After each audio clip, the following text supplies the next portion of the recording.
Səsim hər kəsə gəlir. Bəli, müəllimə gəlir. Aha. Bəli, Deməli müəllimlər, biz ilk öncə qeyd edeyim ki, işləyən tərbiyəçi müəllimlərin hansı ki təlimlərə olunmuşdu müəyyən vaxtlar ərzində, necə ki aprelin 15-də müəllimlər açıq havada oyunların təşkili metodikası ilə bağlı işləyən tərbiyəçi müəllimlərimizə yəni verilmişdi ki, ümumi pedaqoji prosesin qiymətləndirmə imtahanı olacaq. Yəni imtahan deməyək, sınaq xarakterli deyək. Və həmin 25 qapalı tipli testi müəllimlərimiz işləmişdi. İndiki təbii ki də, indi kimlərə ki gəlib, yenə həmin müəllimlər üçün də, yenə də könüllü olaraq, indi bilmirəm, kimlər istəsə ki, link aktiv olsa, keçid edib baxa bilərsiniz, suallarla tanışıla bilərsiniz, özünüzü yoxlaya bilərsiniz. Təbii ki, işləyən müəllimlərə aiddir, yəni miqə hazırlaşan yox. Aha. Və bugün bizə artıq deyilib ki, bugün xüsusi qayğıya ehtiyacı olan, yəni inklüziv, xüsusi ehtiyacı olan nədir müəllimlər? Bugün biz tipik uşaqlardan fərqləndirdiyimiz hansı ki, deməli müəllimlər, chatda yazırsınız, mən görməyəcəm, çünki materialı izah eləyirəm. Aha, sonra sualları sona saxlayaq, zəhmət olmasa. Xüsusi təlim ehtiyacları olan uşaqlarla işin təşkili metodikası bugün bizə inklüziv dəstək mərkəzi, inkişaf dəstək mərkəzi tərəfindən tərtib olunmuş, hansı ki təlim keçən müəllimlərlə sabah sizlərə inşallah 25 qapalı tipli test də bu mövzu ətrafında olacaq. Ən əsası autizm spektri üzərindən ilk öncə onu qeyd eləyim. Və bugün biz autizmlə yanaşı, düzdür, əsas vacib nüans budur, qeyd edeyim, autizm spektr pozuntusu, ISP. Eyni zamanda ISP-nin diaqnostik meyarları nədir? Mümkün səbəb və risk faktorları haqqında danışacağıq. Ümumiyyətlə, autizmli bütövlükdə ümumi gedişat verəcəm, çünki çoxdur. Material böyükdür. Autizm uşaqların davranış xüsusiyyətləri eyni zamanda gələcək bu hissədə xüsusi öyrənmə çətinliyi olanlar, hansı ki, xüsusi öyrənmə çətinlikdə olanlar disqrafiya, disleksiya ilə bağlı diaqnoz olan uşaqlardır ki, və diskalkuliya. Bunlara baxaq görək, disleksiya nədir, disqrafiya nədir, diskalkuliya nədir? Bunlardan suallar sabah sizin qarşınıza çıxacaq. Eyni zamanda diqqət əskiklikli. Diqqət əskikliyi və hiperaktivlik pozuntu adı üstündə diqqət əskikliyi. DHP gördünüz, qısa formada DHP. Bu nə deməkdir? DHP-ın əlamətləri nədir? Diqqətsizliklə əlaqəli əlamətlər nədir? Hiperaktivlik nə deməkdir? Ümumiyyətlə hiperaktivlik bir sindrom nə deməkdir? Hiperaktiv uşaqlarla işləmənin yolları, impulsivlik nədir? Bu haqqda danışacağıq. Daha sonra mövzu 4-də nəyə keçid edəcəyik? Bunun hamısı ilə bağlı danışmayacağım. Sırf motivasiyanın xüsusiyyətləri sizdə testin qarşınıza çıxacaq, sabah testlərdə qarşınıza çıxacaq ki, motivasiyanı necə qurarsınız, motivasiya edicinin müsbət və mənfi tərəfləri nədir, simvol sistemi nədir bu haqda. Eyni zamanda autizmli uşaqlarda yenə həmin o davranışlarındakı olan problemlər. Yəni bunların davranışlarına təsir edən problemlərin təzahürləri nədir? Ümumiyyətlə bu problemlərdə, bu davranışlarda yaranmış problemlərin səbəbləri nələrdən ibarətdir? Bax bu haqqda danışacağıq qısa ümumi anlayış gətirəcəm bu hissədən. Daha sonra mövzu 6-ya keçid edəcək, tətbiqi davranış analizi metodları. Burada artıq bir çox yox, burada əsas diskret tədris metodu nədir bilməlisiniz. Fürsət tədris metodu nədir bu haqqda? Bax buradan düşəcək sizə test. Diskret tədris metodu nədir? Fürsət tədris metodu nədir? Hansı metodlardan istifadə edə bilərsiniz? İfrat müdaxilə metodu nədir? Bu haqqında və eyni zamanda, bəli, bu artıq sondur. Çünki hissəli belə baxdım ki, yəni 6 hissədən ibarətdir. Mövzu 6 mövzu üzrə, düzdür, içərisində indi çox böyük faktorlar var ki, biz bunu ümumiləşdirəcəyik ki, sırf nələr düşə bilər, yəni. Bir də mərhələli yardım metodu burada var. Mərhələli yardım, fürsət tədris metodu, diskret tədris metodu, bir də ifrat müdaxilə metodu, bu haqda danışacağıq. İndi isə mən keçid edirəm. İlk öncə autizm spektr pozuntusu haqqında danışmaq istəyirəm ki, bugün ISP dediyimiz autizm bir belə deyək də sindromu deyərkən gözümüzün qabağına nə gəlməlidir? Konkret olaraq ünsiyyət çatışmazlığı olan, ünsiyyət problemi olan uşaqlar gözümüzün qabağına gəlir ki, bugün uşağın sosiallaşması, uşağın hələ cəmiyyətə adaptasiya olmamışdan, hələ cəmiyyətə atılmamışdan, cəmiyyətin aktiv bir üzvü olmamışdan qabaq, onun məktəbə qədər dövrdə, bağça dövründə sosial bacarıqlara yiyələnməsi, qrupun aktiv bir mövqe, belə deyək, qrupun bir canlı bir mütəşəkkil üzvünə çevrilməsi üçün ünsiyyət bacarıqlarını inkişaf etdirmək, eyni zamanda bunu gündəlik davranış fəaliyyətində tətbiq etmək, uyğunlaşdırmaq imkanlarını nə məhdudlaşdırır müəllimlər?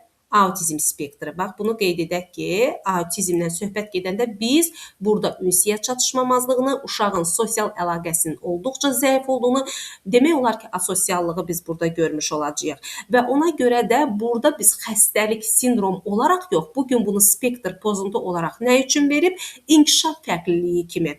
Yəni, digər tipik uşaqlardan bu pozuntu həmin autizm spektrına malik olan bir uşağı tipik uşaqdan, sağlam uşaqdan fərqləndirən nədir? İnkişaf fərqliliyi müəllimlər. Ona görə ki, spektr deyərkən biz, yəni spektr sözünün mahiyyəti bu deməkdir ki, müxtəlif səviyyələrdə bu inkişaf, bu vəziyyət özünü göstərir. İndi hansı səviyyələrdədir? Ona da gələcəyik təbii ki. Deməli, burada davranışda, ümumiyyətlə uşağın ünsiyyətində çox ciddi məhdudiyyətlər qoyur təbii ki və ASB olan uşaqlarda biz daha çox nəyə görə deyirik ki, göz təması qurmaqda çətinlik çəkir. Bugün uşaq danışığında gerilik hiss olunur. Deməli, əgər bir uşağın danışığında geriləmə varsa, hələ nitqinə gəlmirəm. Nitqindən əvvəlki mərhələdə uşaq əgər ətrafa bələdləşə bilmirsə, yaxınına heç kəsi buraxmaq istəmirsə, bu nə deməkdir? Bu uşağın ətrafı yoxdur. Ətrafı yoxdur, sosial münasibətlərdən qaçır bu uşaq, ümumiyyətlə göz təması qurmaq belə olsun. Yəni, bunlar belə deyək də, artıq uşaqda bir pozuntuya çevrildiyi üçün sonralar artıq gərginləşmə məsələsi, uşaqlarda aqressiv halların müşahidə olunması, eyni zamanda danışıq bacarığında gerilik görürük. Gündəlik rutinlərə həddindən artıq bağlılıq. Bu nə deməkdir? İndi buna da gələcəm. Testinizin əsas hissəsidir bu, müəllimlər. Sabah buradan suallar veriləcək ki, gündəlik rutinlərə həddindən artıq bağlılıq o deməkdir ki, gün rutin nədir? Bizim bildiyimiz rejim məsələsi. Yəni, hər gün etdiyi, belə deyək də, rejim çərçivəsində etdiyi fəaliyyətləri hər gün bu uşaq təkrarlamalıdır. Çünki bağlıdır. Çünki bir uşaq artıq asılılıq bir vəziyyətindədir.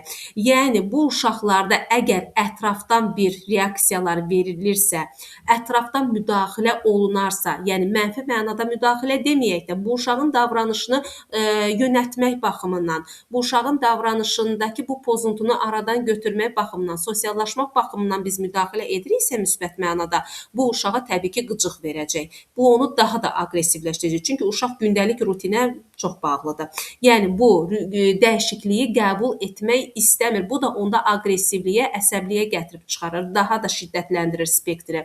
Ona görə də və biz bugün həmin uşaqlarla, belə deyək də, intellektual inkişaf səviyyəsinin fərqliliklərini görürük. Belə ki, bəzilərində əqli gerilik müşahidə olunur, digərlərində isə yüksək intellekt, yəni əqli gerilikli uşaqlar bir qrup ayrılır, digər bir qrup isə xüsusi qabiliyyətli, yəni özünün yüksək intellektual inkişafı ilə seçilən uşaqlar olur ki, yəni bu da belə deyək də, uşaqlarda daha çox autizmli uşaqların bir hardasa 40%-də falan bugün biz epilepsiya halları görürük. Ümumiyyətlə, daxili faktorlar olaraq istər uşağın həzm prosesində, mədə-bağırsaq traktının, belə deyək də, pozğunluğu baxımından eyni zamanda yuxu rejiminin, yəni yuxu hallarının pozğunluğu da təbii ki, bugün bu spektrin içində var. Yəni, hardasa bir autizmli uşaqların 40%-ni təşkil edir. Tarixi bizə ehtiyac yoxdur. Buranı keçid edirik müəllimlər. Deməli, burada da diaqnostik meyarlarda da ki, sadəcə olaraq bunu qeyd etmək istəyirəm ki, bugün spektr pozuntu diaqnozunu biz iki sahədə götürürük. Birincisi sosial əlaqə, ikincisi isə ünsiyyətdəki daimi çətinliklərdir. Zaten sosiallıqla ünsiyyət bir-biri ilə əlaqəlidir. Sosiallığı olmayan bir uşaq, ətrafı, çevrəsi olmayan bir uşağın nə dərəcədə ünsiyyətə sahib ola bilər bir uşaq. Bu uşaq öz-özünə ünsiyyət qurmayacaq ki, bu uşağın bir ətrafı olmalıdır da ünsiyyət qursun. Ona görə də bu cür uşaqlar necə olur müəllimlər? Bax, bu cür olur, burada qeyd olunur. Bu cür uşaqlar emosional cavab verməkdə çətinlik çəkir. Ümumiyyətlə, jest mimika nədir? Bizim qeyri-verbal vasitələrimizdir ki, ünsiyyətdə qeyri-verbal vasitələr biz nəyə deyirdik? Üz ifadələri vermə, emosiyalarını canlandırma, adi bir insanın gülümsəməsi olsun, adi bir insanın gözündəki parıltılıq olsun, reaksiya verməsi olsun, əl-qol jest mimikalar istifadə etməsi, yəni bax bu kimi hallar adi bax bu gördüyünüz kimi qeyri-verbal vasitələrdən belə əziyyət çəkir ki, onu göstərsin. Nəinki təbii ki, dostluq münasibətləri qurmaqda belə çətinlik çəkir. İkinci bir hal isə artıq bunların davranışları o qədər məhdudlaşır ki, təkrarlanan xarakter daşıyır. Bayaq qeyd etdiyim rutində təkrarlama. Bu hissədə qeyd etmişdim ki, uşaq gündəlik rutinlərə həddindən artıq bağlıdır və xoşu gəlir ki, eyni hərəkətləri təkrarlasın. İndi bu hissəyə gələcəm, açıqlamasını verəcəm. DSM 5-də nəyi göstərir burada? DSM 5 məsəl üçün əgər sabah testlərdə görülsə ki, DSM 5-də biz hansı səviyyəyə bölürük? Məhz bu iki müşahidə olunan bir sosial qarşılıqlı əlaqə, bir də ünsiyyət çatışmamazlığına. 3 səviyyəyə bölürlər ki, məsəl üçün dəstək tələb olunsun, intensiv dəstək tələb olunsun və yaxud da çox intensiv dəstək tələb olunsun. Yalnız dəstəkdən söhbət gedir. DSM 5 düşərsə biləcəyik ki, biz dəstəkdən söhbət gedir ki, hansı hallarda qismən tam dəstək və yaxud da belə deyim də normal dəstək tələb edən. Və eyni zamanda bugün bunlar çox üstünə qalmaq istəmirəm, çünki çox düşən yerlər deyil bu hissələr. Autizmli uşaqların öyrənmə xüsusiyyətlərinə gəlmək istəyirəm. Bir də burada risk faktorları qeyd olunub ki, bunun səbəblərini araşdırırlar tədqiqatlar ki, nəyə görə bugün autizmin yaranma səbəbləri hardan qaynaqlanır? Görürsünüz, deyir, çox şaxəlidir. ISP-ni deyir ki, çox şaxəlidir, hələ də tam müəyyən olunmuyub. Hətta belə bu xromosom falan dəyişiklikləri verilir ki, məsəl üçün, əgər əkiz uşağın birində varsa, tutalım ki, birində autizm varsa, digərində artıq təbii ki, ortalama 60-90% dəyişir yəni. Yəni genetik faktorların rolunu da göstərə bilər bu. Yəni hansısa valideynlərdə varsa, nəsildə varsa, ata-anada təbii ki, tərəfdə varsa, yəni bu daha çox genetik faktoru da gətirir. Eyni zamanda valideynlərin yaşını da burada həmçinin qeyd olunur. Yəni daha çox genetik faktorlar falan, yəni bir növ ekoloji amillərdən də hətta götürürlər ki, deyirlər belə deyək də, ekoloji amillər əsasında tutalım ki, ekoloji amillər nədir? Uşağın düzgün qidalanmasıdır.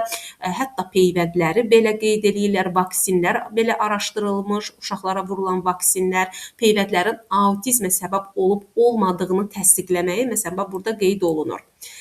Bizə lazımdır öyrənmə xüsusiyyətləri nədir müəllimlər? Bugün autizmli uşaqlar bizim tipik sağlam uşaqlardan nə dərəcədə fərqlənir? Bağçada nə qədər görürsünüz autizmli uşaqlara rast gəlirik. Bugün onlar necə fərqlənir sağlam uşaqlardan?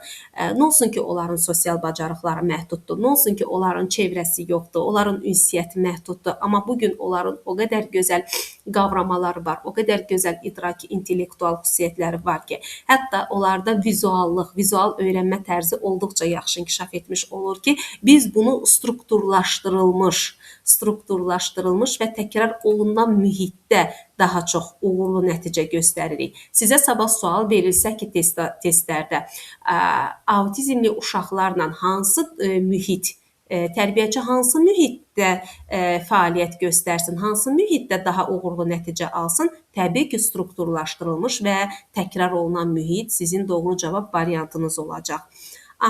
Eyni zamanda burada biz qeyd edirik ki, məsələn, burada baxın, deyək ki, tərbiyəçilər autizmli uşaqlarla işləyərkən, bax, testinizin cümləsidir, bax bu. Autizmli uşaqlarla işləyərkən hansı, belə deyək də, vasitələrdən istifadə etməlidir? Aydın qaydalar verməlisiniz müəllimlər, aydın izah verməlisiniz, daha çox vizual, əyani materiallar verməlisiniz, vizual. Mərhələli şəkildə tədris üsulları verin, hissələrlə. Sabah testlərdə verəndə bilin ki, hissəli, mərhələli tədris üsulları seçim etməlisiniz və bir də sabit rutinlərdən, sabit nədir? Dəyişməz olan rutinlərdən istifadə edin. Rutini siz dəyişdikcə, dəyişilən rutinlər uşaqlarda qıcıq yaradır. Həmin o uşaqların daha da simptomlarını kəskinləşdirir. Ona görə də bu uşaqların, yəni Autizmli uşaqlar çox həssas olurlar. Ən incə detala qədər diqqət yetirirlər.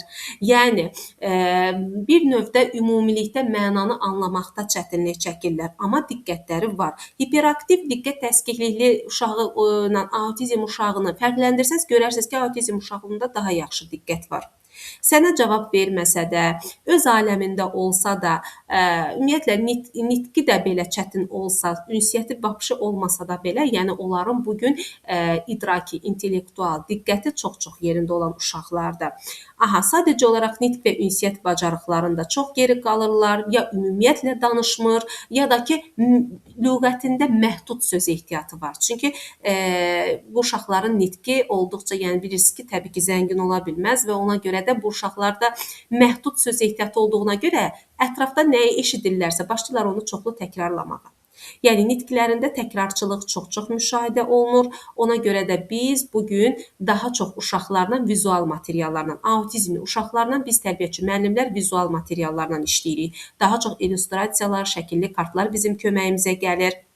Və təbii ki, autizmli uşaqlara fərdi yanaşmamızı verməliyik. Çünki burada uşaqların öyrənmə sürətliliyi, diqqət psixoprosesin adaptasiya olma müddəti və uşaqların maraq ehtiyacları fərqli olur. Ona görə müəllim fərdi yanaşma üslubunu seçməlidir.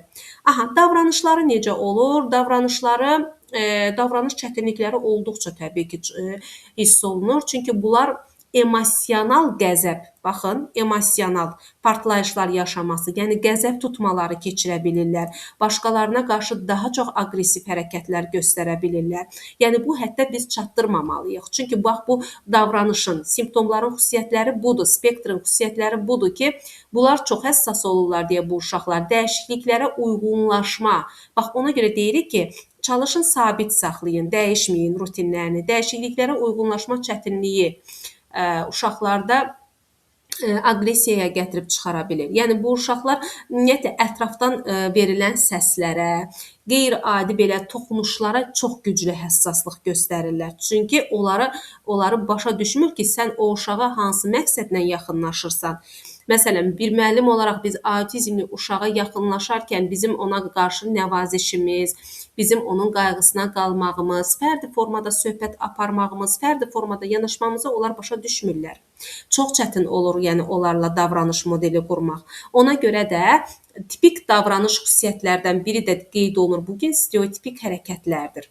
Stereotipik hərəkətlər nədir bu gün autizmli uşaqlarda? Sanki bir stereotipik nədir? Davamlı, təkrar etdikləri hərəkətlər ki var. Tutalım ki, bu uşaq öyrənib ki, dayın barmağının ucunda gəzsin və yaxud da tez-tez əllərini çırpsın. Hansısa səslər versin və yaxud da hansısa bir ifadələri tez-tez təkrarlasın. Səsləri bağlayaq, zəhmət olmasa. Yəni bu kimi təkrarlama kimi davranışlar göstərə bilirlər və buna görə də onların gündəlik qaydaları pozulduqda, bax bu qaydalar dediyim, bax budur rutinlə bağlı. Gündəlik bunların bu sistemli hərəkətləri pozulduqda artıq onlarda təbii ki, güclü narahatlıq baş verir. Qəzəbə, emosional ayıqlıqlığa, partlayışlara səbəb olur ki, aqressiv pik həddə olur təbii ki. Ona görə də biz bu reaksiyalar, yəni biz uşaqda bu stresi azaltmalıyıq. Yəni onların ifadə edə bilmədiyi ehtiyacları biz anlamalıyıq ki, onsuz onların nitqi də zəifdir, onsuz onların ünsiyyəti də yoxdur. Çox çətindir, yəni onlar öz dünyasını bizə anlatsın. Biz onları başa düşməliyik. 1.7-də qiymətləndirmə və erkən müdaxilədir. Bu o qədər də yəni buradan düşməyəcək, amma yenə də istəyirəm ki, məsələn, müdaxilə budur ki, müdaxilə edirik nə üçün? Erkən müdaxilə odur ki, biz uşağın vaxtında diaqnozunu bilək. Yəni sonra artıq diaqnoz gec qoyulur. Bax burada da göstərir ki, uşaqların həyatının ilk illərində göstərilən dəstək, həyatın ilk illərində, vaxtında, zamanında diaqnozu bildinizsə, araşdırdınız, tam dəqiq bildinizsə ki, bu artıq autizm spektridir. Zamanında biz onların sosial və ünsiyyət bacarıqlarını belə deyək də terapiya etməliyik. Çünki bax göstərir ki, burada valideynlər ilk əlamətləri 18 aylığında müşahidə etsələr də, diaqnozu gətirib 5-6 yaşda qoyulur artıq. Yenə məktəbə qədər dövrə təsadüf eləyir. Yəni yaş yarımda belə bir o qədər o axı yaş yarım körpələrdə bir o qədər hiss olunmur, amma gəlib diaqnozu tədqiqatlar deyir ki, yəni gətirib diaqnoz 5-6 yaşında artıq 5 yaşlı bir uşaqda bilinir tamamilə təbii ki. Yəni bunu indi orta hesabla hesablayıb tədqiqatı deyirlər. Yəni erkən müdaxilənin məqsədi nədir? Sabah sizdən məqsədi soruşsa, deməlisiniz ki, hər şey sosial bacarıqların güclənməsinə, yəni ümumi inkişafa, ünsiyyətin yaxşılaşdırılması məqsədi ilə alternativ ünsiyyət yollarını öyrətməliyik. Problem davranışlarda baş vermiş problemlərin qarşısını almaqdır bu gün bizim məqsədimiz. Məqsəd nədir? Baxın müəllimlər, baxın testinizin açar sözünü, baxın hətta belə qaralayım. Bax, strukturlaşdırılmış tədris yanaşmaları. Sabah testdə gördünüz, bunu götürəcəksiniz. Strukturlaşdırılmış tədris yanaşmaları sizin bugün, bax bu testinizin cavabı olacaq ki, erkən müdaxilə. Yəni erkən vaxtında, zamanında müdaxilə etmək, diaqnozu aşkarlamaq və diaqnoz gedişatında sizin belə deyək də strukturlaşdırılmış tədris yanaşması mühiti qurmaq. Baxın, bax budur. Təbii ki, tətbiqi davranış analizidir. Ümumiyyətlə vizual sözü sizin açar sözünüz olacaq, qalacaq. Yəni vizual tədris materialları, ümumiyyətlə əyanilik, şəkillərlə, yəni bunların hər biri səsləri bağlayaq. Artıq səslər gəlməlidir. Fikrim yayınır, həm də qayda düşür axı. Aha, və ən əsası dönə-dönə qeyd etdiyim strukturlaşdırılmış tədris yanaşması təlim modeli sabah sizin testinizdə veriləcək. Yəni bu əsas vacib nüansdır. Bunu da qeyd etdik. Daha sonra demək, indi keçirik xüsusi öyrənmə çətinliyi ilə bağlı mövzu 2-də xüsusi öyrənmə çətinliyi olan uşaqların diaqnozlarına keçirik ki, daha doğrusu spektrlərinə keçirik ki, bugün baxın, məktəbə qədər yaş dövründə uşağın deməli, hansı ki, bu qısa formada XÖÇ yazılır, yəni xüsusi öyrənmə çətinliyi deməkdir ki, bugün uşağın oxudur, yazıdır, hesabdır, motor koordinasiyası kimi spesifik sahələrdə müşahidə olunan çətinlikləridir ki, bu uşaqların həm yazı problemi, həm oxumasında, həm motor koordinasiya, həm əl əzəllərin, qələm tutma kimi kiçik motorika bacarıqları, yəni bu kimi pozuntular uşaqların ümumiyyətlə həm gündəlik fəaliyyətində, həm elə bağça yaşı dövrü, həm də gələcək kiçik məktəb yaşı dövründə uşağın təlim fəaliyyəti, öyrənmə prosesinə, eyni zamanda onların sosiallaşmasına, onların emosional inkişafına ciddi təsir göstərə bilər təbii ki. Və bu təbii ki, kritik bir mərhələdir. Çünki mən dildən danışıram, sosiallıqdan danışıram, oxu yazma bacarığından, motor bacarıqlarından danışıram və təbii ki, bunları biz vaxtında bu çətinliklərin biz görməsək, təbii ki, uşaq gələcəkdə artıq ibtidai belə deyək də təlimə, sinifə başlayanda artıq onlar bir çox problemlərdən təbii ki, ən əsası da akademik. Akademik nədir? Uşağın oxu və yazma bacarıqları. Akademik və sosial-emosional problemləri ilə qarşılaşa bilərik. Və bu gün xüsusi öyrənmə çətinliyi olan uşaqlar hansı kateqoriyalara bölünür müəllimlər? Disleksiyadır, disleksiya, disqrafiya, diskalkuliya, dispraksiya. Bunlarından sabah sizə testlərdən düşəcək. Disleksiya nədir? Disleksiya gördünüzsə, leksika sözü. Leksika deyirik ya Azərbaycan dilində.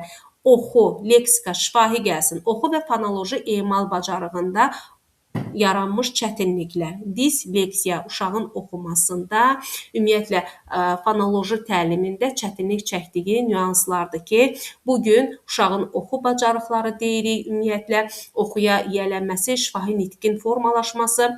Disqrafiya nədir? Qrafiya, bir növ qraf nədir? Yazı bacarığı. Yazı bacarığında artıq məsəl üçün deyirəm ki, uşağın yazısında, ümumiyyətlə 3 barmaq texnikası, niyə biz varisliyi 3 barmaq texnikası, təsvir fəaliyyət metodikasının 3 barmaq texnikası deyirik, qələm tutma, karandaş tutma bacarıqları deyirik. Çünki hər şey o dövrdən başlayır. İkinci körpələr qrupundan, daha doğrusu birinci, ikinci körpələr qrupundan etibarən uşaqda biz kiçik motorikanı, uşaqlarda karandaş tutma belə deyək də faktorunun biz formalaşdırırıq ki, bu gün disqrafiyada yazı bacarığında, əl yazmada pozuntusu olan uşaqların öyrənən belə deyək problemlərdir. Hansı ki, disqrafiya, diskalkuliya nədir? Diskalkuliyada uşaqlar hesablamada çətinlik çəkən uşaqlardır. Ümumiyyətlə riyazi anlayışlarda, terminlərdə, hesablama hissələrində uşaqların toplama, çıxma əməllərində çətinlik çəkməsidir. Bəs dispraksiya nədir? Dispraksiya, prak sözünə, praktik sözü ilə əlaqələndirib yadda saxlaya bilərsiniz ki, sanki praksiya deyərkən planlaşdırmada pozuntular. Yəni bir növ necə planlaşdırma? Uşağın motor koordinasiyası deyirik. Məsəl üçün deyirəm ki, tutalım ki, uşağın əl-göz koordinasiyası deyirəm, tutalım məkan koordinasiyası, məkana bələdləşmə deyirəm. Koordinasiyada nədir? Motor koordinasiyası. Bir növ uşağın belə deyək də ora koordinasiya uyğunlaşma deməkdir. Sanki əl-göz koordinasiyası məsəl üçün nədir? Gözüm görür, diqqət psixi proses. Burada vizual öyrənmə önəmlidir. Çünki niyə vizual deyirəm? Göz görür. Gözdə əsas diqqət psixi proses fokuslanır və ələ fokuslanır. Əllə kiçik motorikanın inkişafı. Məsəl üçün, burada hansısa bir belə deyək də adi fəaliyyətdə, məsələn, əl əməyi fəaliyyəti də ola bilər. Çünki praktik bir növ gözünüzün qabağına gəlsin ki, uşağın praktik işlə məşğul olması. Dispraksiya, motor koordinasiya pozuntusu qeyd edilir. Yəni, bu da təbii ki, ayrı-ayrı problemlərlə bir neçə formada müşahidə oluna bilər ki, burada təbii ki, uşağın bax bu problemlər ki, deyirik, disleksiya, disqrafiya, diskalkuliya və s. bunları biz uşağın beyin, zəka səviyyəsi ilə, əqli fəaliyyəti ilə biz bunu ölçə bilmərik. Yəni, bu uşaqlar normal, ümumiyyətlə, fərqlidir. Az potensiallı da ola bilər, normal belə beyin quruluşuna da malik ola bilər, hətta yüksək intellektual bir potensiala, beyin quruluşuna da malik uşaqlar ola bilər ki, bunlarda öyrənmə prosesində fərqliliklər var. Öyrənmə tərzləri sadəcə olaraq fərqlidir. Yəni, biz bunu əqli fəaliyyətlə ölçmürük. Bir də xüsusi ehtiyaca malik olan uşaqların, belə deyək də, problemləri təkcə biz bu akademik sahə ilə məhdudlaşdırmırıq ki, yəni tək oxuma, yazma olsun. Yəni, burada uşaqların sosial izolyasiya və emosional pozuntusu da. Emosionallıq da nədir? Uşağın durumu, psixoloji durumu. Narahatlıq keçirə bilər, əsəb keçirə bilər, qorxu yaşaya bilər, depressiya yaşaya bilər, travma yaşaya bilər. Yəni, bax, bunları da nəzərə almaq lazımdır. Sosial izolyasiya nədir? Ətrafın ona təzyiqi, çevrənin, ətraf, sosiallaşma, izolyasiya nədir? İzolyasiya ətrafın elə bil ki, uşağa bir növ belə deyək də psixoloji durumuna təsir etməsi.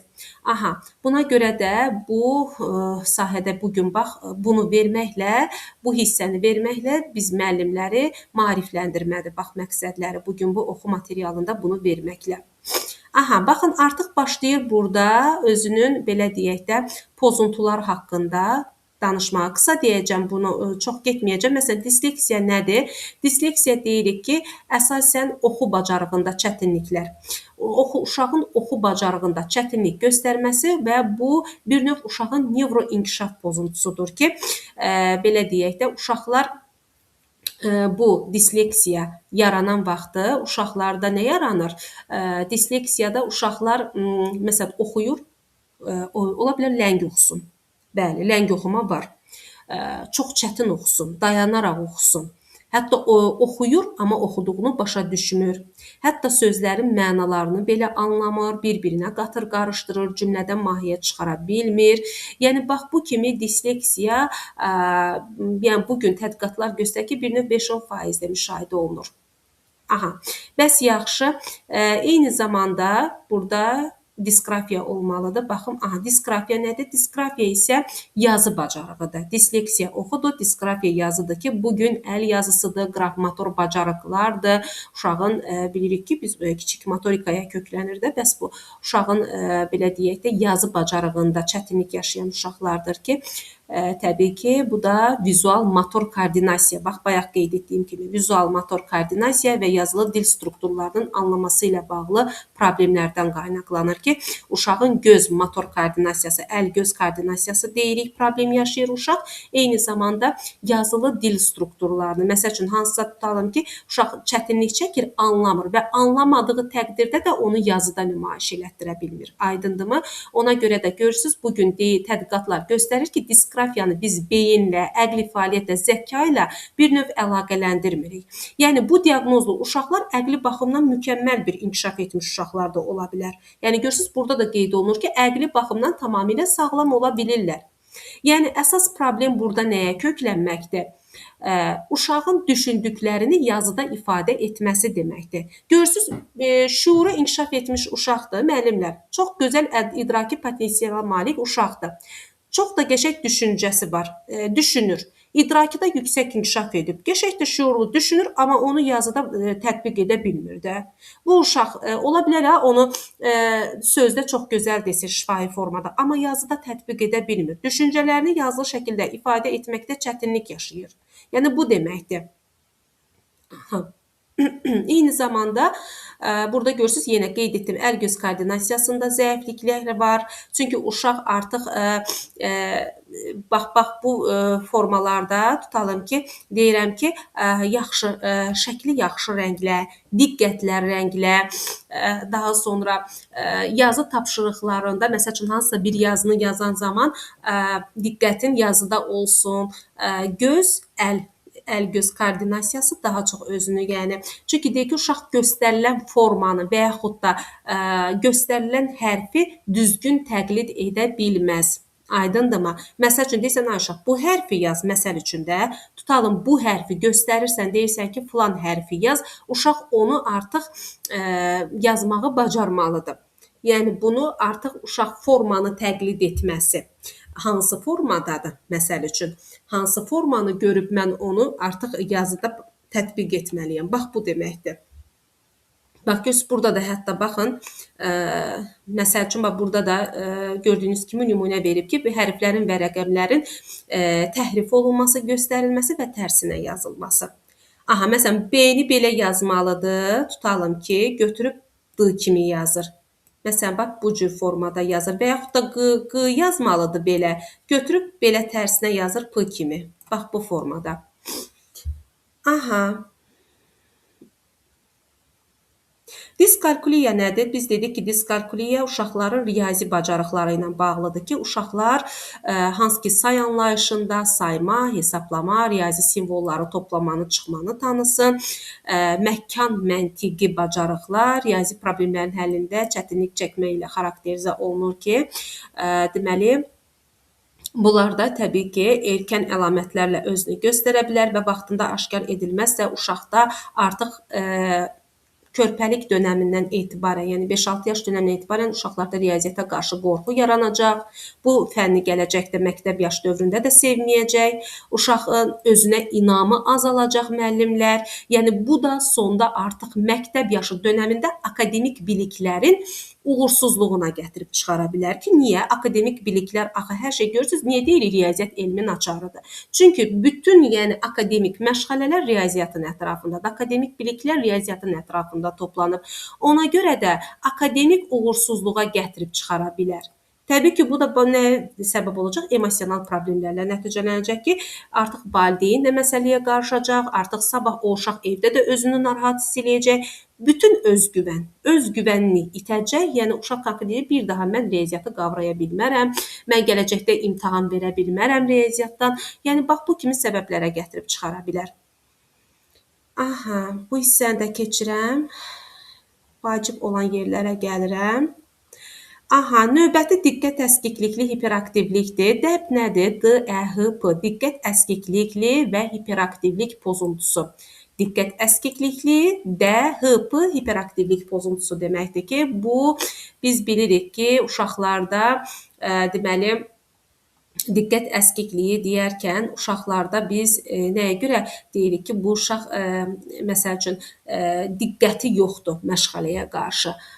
Bu uşağın sakit bir tempdə oturması yoxdur. bu uşaq daha çox hiperaktiv, adı bu dəqiqə gündəmdəki hiperaktiv uşaqdır və yaxud da ki, çox enerjili bir uşaqdır. Bu uşaq diqqətlə qulaq asmaqdan çox istəyir ki, hərəkətli oyunlara meyl edir. Məsəl üçün, uşaqlara daha çox müəllim ona hərəkətli tapşırıqlar versin, çünki enerjisini bir yerdən çıxarmaq istəyir, yəni və diqqəti də daim yayınıq olacaq təbii ki. Və bu dəb olan uşaqlarda bu xüsusiyyətlər necə olur? Davamlı, intensiv, inkişaf səviyyəsinə uyğun olmayan şəkildə müşahidə olunur ki, biz bunu bu formatda, yəni diqqət əskiklikli uşaqlarla bu gün tərbiyəçi müəllimlər necə yanaşmalıdır, necə maarifləndirməliyik ki, biz bu haqda məsələn dəbin əlaməti nədir? Tutalım ki, biz müəllimlikdə elə müəllim olar ki, məsələn, bilməz ki, bu diqqət əskiklikli uşaqdır. Biz onu hansı simptomlarından tuta bilərik, hansı pozuntudan bilə bilərik ki, bugün əsas pozuntu olaraq diqqətsizlik 1, hiperaktivlik 2, impulsivlik olmaqla 3 qrupa bölünür. Müəllimlər sabah sizə testlərdə düşəcək diqqətsizlik nədir, hiperaktivlik nədir, impulsivlik nədir, nəyə daxildir? Dəbin içərisinə daxil olur da, düzdürmü? 3 qrupa bölünür. Və bugün biz deyirik ki, 3 tipi müəyyənləşdirdik və indi diqqətsizliklə bağlı əlamətlərə gəlmək istəyirəm ki, uşaqlarda baxın, tapşırıqlara qarşı diqqət saxlamaq çətinləşir. Çünki uşaq bir işi sona qədər çatdırmaq istəmir. Başlanan bir işi yarımçıq qoyur. Müəllim təlim fəaliyyəti məşğələsində müəllim məşğələ zamanı izah etdiyi, tutalım ki, məşğələnin prosesini, gedişatını, tapşırığı axıra qədər həqiqətən də izləməz, diqqət verməz, detallara belə fikir verməmə, baxın, ən incə məqam, izahları, müəllimin izahlarını tam dinləmir, təlimatlara əməl etməkdə çətinlik çəkir.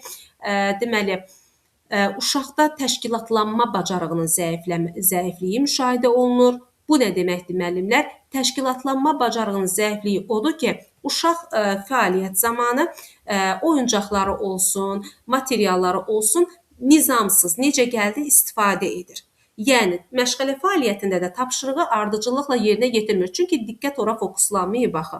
Çünki uşaq, belə deyək, hövsələ deyirik, loru dildə hövsələ yoxdur. Uşaq tam axıra qədər istəmir dinləmək, axıra qədər bu uşağı oturtmaq olmur məşğələdə və buna görə də bu cür uşaqlarda diqqət yayınıqlı uşaqlar dərs prosesində, məşğələ prosesində əşyalarını da itirəcək. Hətta gündəlik istifadə etdiyi belə əşyaları tez-tez itirəcək, hətta unutqanlığa belə səbəb olacaq. Çünki bu cür uşaqların diqqətini yayındırmaq olduqca asandır. Yəni, ətrafdan nə var ki, müdaxilə etmək? Adi ətrafdan bir işarətin verilməsi, bir yoldaşının ona bir, tutalım ki, nəsə göstərməsi, səs verməsi, hərəkət göstərməsi uşağın anidən elə saniyə ilə onun diqqətini yayındıran çox rahat bir işarətdir. Yəni, həmin diqqət əskiklikli olan uşaqdan söhbət gedir təbii ki. Məsələn, bəzən olur ki, uşaq hər gün yerinə yetirdiyi rejim nədir? Hər gün bizim, hər gün, səhər açılacaq bizim həyata keçirdiyimiz prosedurlardır da. Məsələn, hər gün yerinə yetirdiyi sadə rutini belə unudur bəzən ki, bu uşaq bilməlidir ki, əl üstü səhər hər gün yuyulmalıdır. Məsəl üçün, paltarımızı geyinib getməliyik. Elə hallarda olur ki, çox şeyi unuda bilir. Yəni, hətta belə etmək belə istəmir. Yəni, bax, bunu da qeyd etmək istəyirəm. Yəni, bu, bir növ diqqət əskiklikli olan uşaqları biz bir fəaliyyətə yönəldə bilmirik. Açar söz budur. Tez yayınma halı var, təşkilatlanmada çətinlik yaşama var. Təşkilatlanma da dedim axı, nizamsız istifadə etmək, nəyə necə gəldi istifadə eləyir, ardıcıllığa falan. Bu uşaqda sistemlik yoxdur, bu uşaqda ardıcıllıq yoxdur. Yəni, sistematiklik deyilən, növbə gözləmə falan, heç bir şey yoxdur bu uşaqlarda. Bəs hiperaktiv diqqət əskikliyindən necə fərqləndirək? Hiperaktivlik isə hərəkətlilik. Amma necə hərəkətlilik? Biri var məqsədli hərəkətlilik müəllimlər, biri də var ki, məqsədsiz hərəkətlilik. Yəni, qeyri-real formada necə gəldi, məqsəddən diqqət var, deyirəm, bir var ixtiyari diqqət, bir var deyirəm qeyri-ixtiyari diqqət. Bax, bu da onun kimi bir formadadır. Daim bu uşaq necə gəldi, məqsədsiz formada hərəkətli olur da, yəni.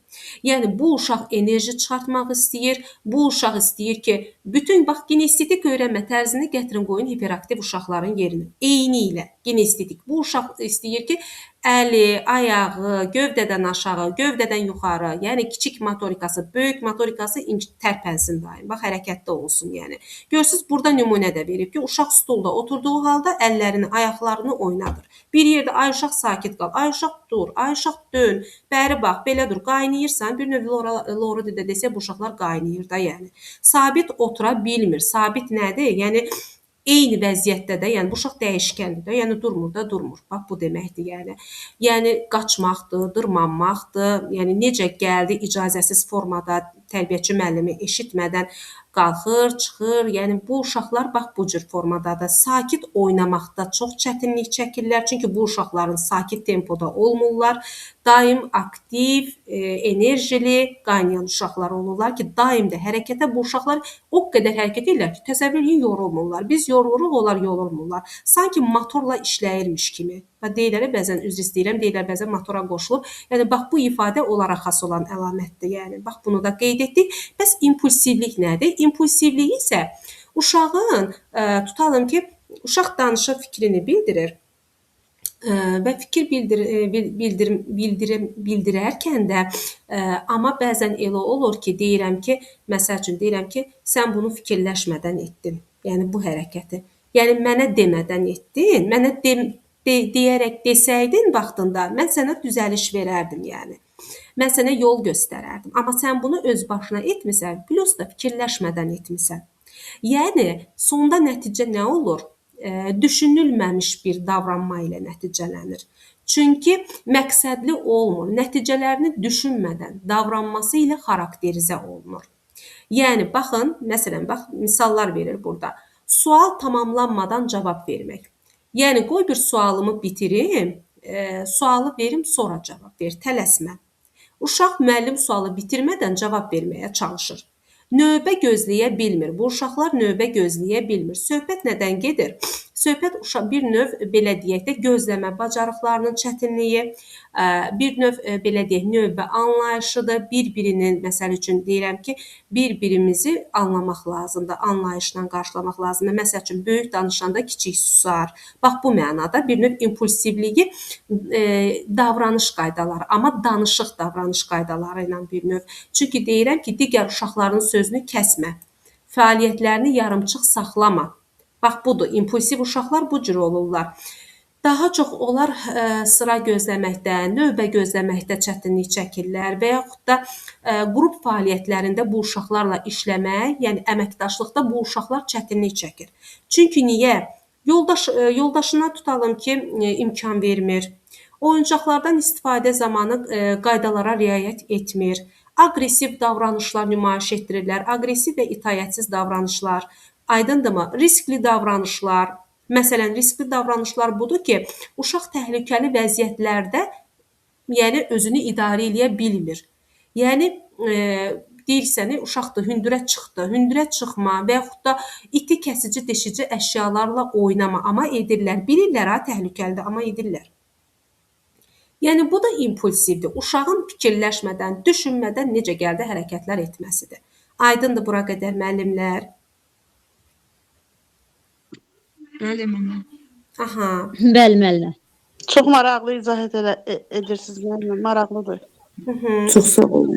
Deməli, bax, bu dəblə olan, yəni mən əsas deyirəm ki, sabah testdə düşəndə impulsivlikdir, diqqət əskikliyidir, hiperaktivlikdir. Bax, bunlardan sizə suallar düşəcək. Aha. Burada dəstək xarakteri nədir ki, müəllimlə valideynin yenə də əməkdaşlığı. Müəllim, tərbiyəçi müəllim valideyn əməkdaşlığıdır ki, bugün əməkdaşlıq yönümlü yanaşmadan biz istifadə edirik. Nə məqsədlə? Tutalım ki, müsbət davranışları gücləndirin və yaxud da strukturlaşdırılmış sinif mühiti. Bax, bu söz bayaq da bizim qabağımıza çıxmışdı əvvəldə. Çünki olduqca yəni açar məqamlar budur deyə, yəni testlərdə bunu verəcəklər müəllimlər, gözləyin yəni. Aha. Daha sonra tapşırıqları uşağın diqqət müddətinə uyğunlaşdırın. Bəli. Baxın, qısa və mərhələli şəkildə verin tapşırıqları. Çünki uzun müddətli diqqət tələb edən tapşırıq versəz, o uşaq o tapşırığı yerinə yetirmək istəməyəcək. Bax, Bax, dəfn olan uşaqlar bax bunlardır. Çünki siz uzun müddətli verməyin. Çalışın qısa mərhələli şəkildə verin tapşırığı ki, məsələn, deyirik, böyük tapşırıq əvəzinə 2-3 dəqiqəlik tapşırıq ver, qoy onda bir motivasiya yaransın da, yəni bir maraq, bir diqqətini versin də, bu uşaq axı otura bilməyən uşaqdır axı. Bəs bunlarda necə motivasiya yaradaq? Aha, sonra fiziki hərəkət verin, fasilələr verin, bir idman dəqiqələri təşkil eləyin. Onsuz da hiperaktiv uşaqlar hərəkəti sevirlər, yəni. Çünki uzun müddət yerinə oturmaqda, sakit qalmaqda çətinlik çəkirlər. Bir onların enerji ehtiyaclarını nəzərə alaraqdan gəlin fasilələr verin, qısa hərəkətli fasilələr təşkil eləyin. Yəni bir 10-15 dəqiqəlik qəşəng bir fasilə verdikdən sonra 2-3 dəqiqəlik bu belə deyək, daha doğrusu 10-15 dəqiqəlik fəaliyyətdən sonra, zehni fəaliyyətdən sonra bu 2-3 dəqiqəlik, maksimum 5 dəqiqəlik hərəkətli fasilə uşağı tənzimləyir, uşağı bir növ stimullaşdırır, uşağı canına can gətirir, yəni bir növ desək. Aha, eyni zamanda gəlin hiperaktiv uşaqlarla, bax müsahibənin suallarıdır bunlar. Gündəndir, bugün Miqə Azərbaycan müəllimlərimiz çox gözəl bilir ki, bugün müsahibədə daha çox hiperaktiv sindromlu uşaqlar verilir ki, bəs hansı yollar verirsiniz? Hansı yollarla bu uşaqların təlimi ehtiyaclarını ödəyirsiniz? Təlimdə bir motivasiya yaradırsınız, bir məşğələyə adaptasiya edirsiniz. Necə? Tapşırıqları oyun formatında verirəm, fiziki fəaliyyətlərlə verirəm. Hərəkətli oyunlar təşkil eləyirəm, səhnələşdirmə verirəm, kinestetik öyrənmə tərzi stimullaşdırıram. Bunlar hamısı bizim konkret olaraq cavab açar sözlərimizdir. Yəni həm testlərin sözüdür, həm də müsahibə mərhələsinin elə birbaşa şifahi təlimatıdır. Aha. Görürsüz deyir, hətta əlavə motor fəaliyyətlərinə də şərait yaradın. Görürsüz deyir, ritm yarat, musiqini sevirlər. Qoy musiqini eşitsin, hərəkət eləsin. İncə sənət fəaliyyəti ver daha çox. Açıq hava oyunları verə bilərsiniz, ən gözəli. Həm uşağın estetik duyumunu, həm onun oksigenlə belə deyək də təmasda olmasını, həm onun bir növ emosional olaraq rahatlaşdırır. Görün nə gözəldir açıq hava oyunları vermək.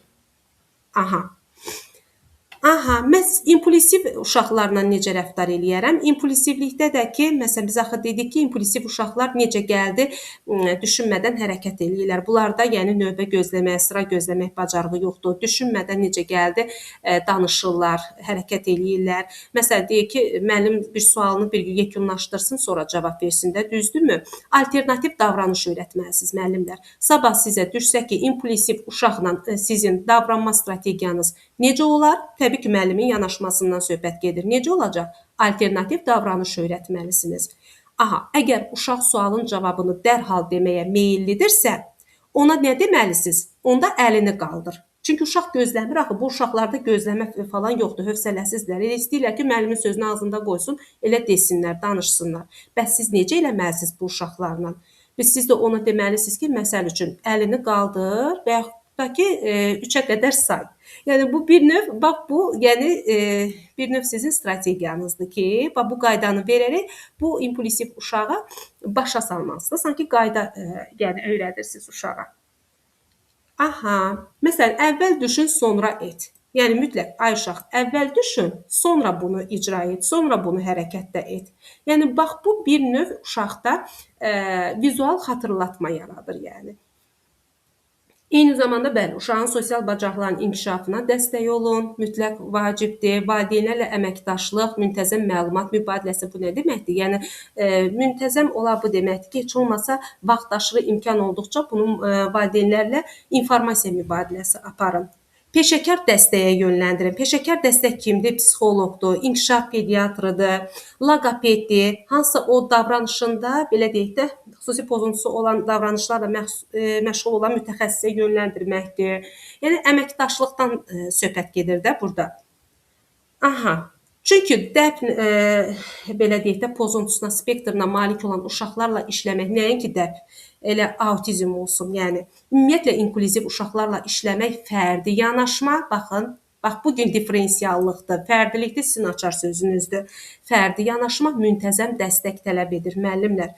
Çünki çox çətin bir yəni məqamdır bunlar. Çünki bu uşaqların davranışlarını biz tənzimləməyə çalışırıq.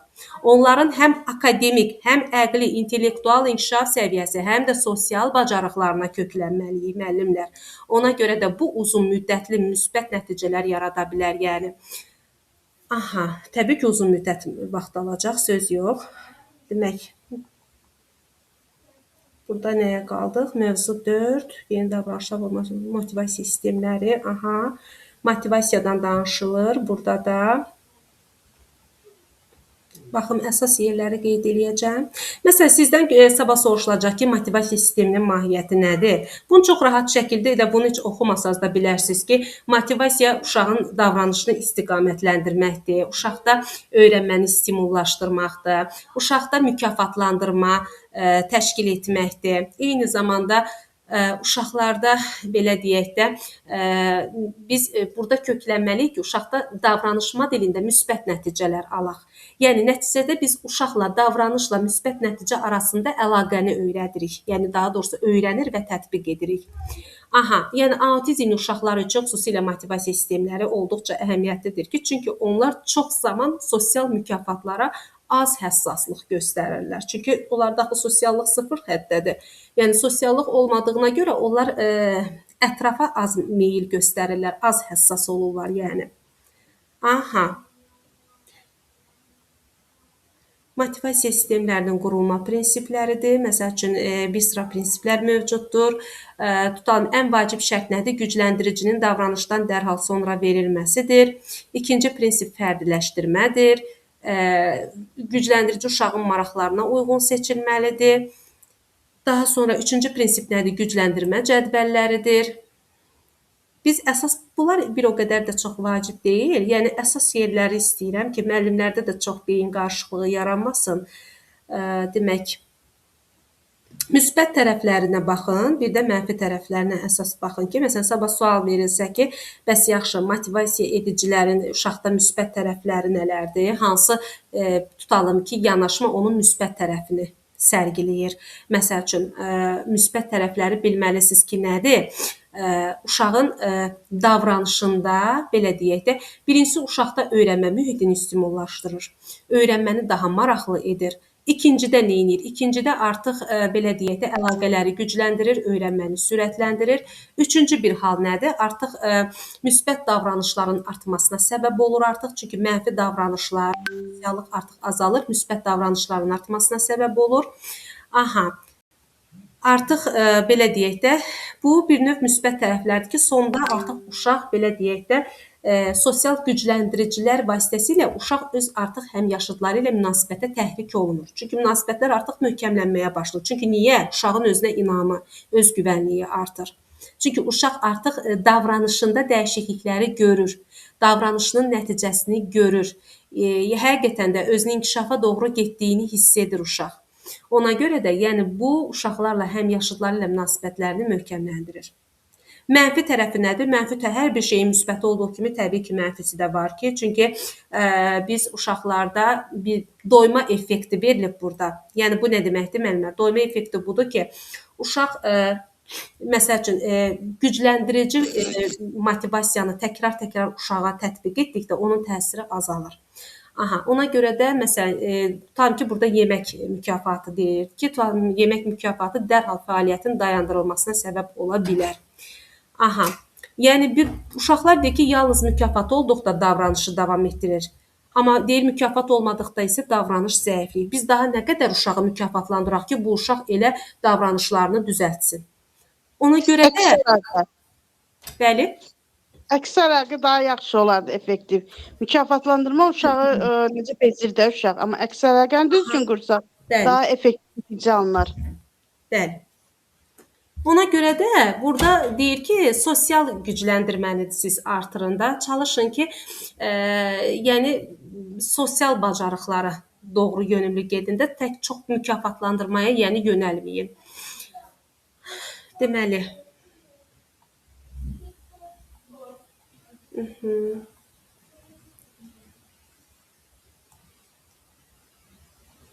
burada bir o qədər də heç qalmaq istəmirəm. Ailələrlə peşəkar əməkdaşlıqdır.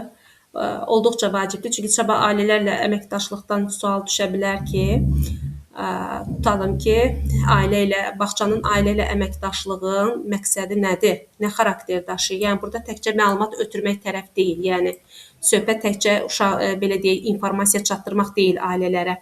Burada ümumiyyətlə qarşılıqlı dəstəyə əsaslanan bir münasibət qurmaq lazımdır. Effektiv əməkdaşlıq məsələn necə olmalıdır? Effektiv əməkdaşlıq uşağın gündəlik ehtiyac tələbatlarını nəzərə almalıdır. Ümumiyyətlə nəinki uşağın valideynlərinin ehtiyaclarını, ümumiyyətlə bu ehtiyaclarla uyumlu müdaxilə planları hazırlayan komanda işi tələb edir. Müdaxilə planı da nədir? Vaxtında müdaxilə et. Əgər diaqnoz şiddətlənərsə yox, yəni vaxtında belə deyək də valideyni məlumatlandır və bu prosesdə əməkdaş olub bu çətinliyin, problemin öhdəsindən gəlmək üçün biz ümumiyyətlə burada veririk, komanda işi tələb edir. Aha.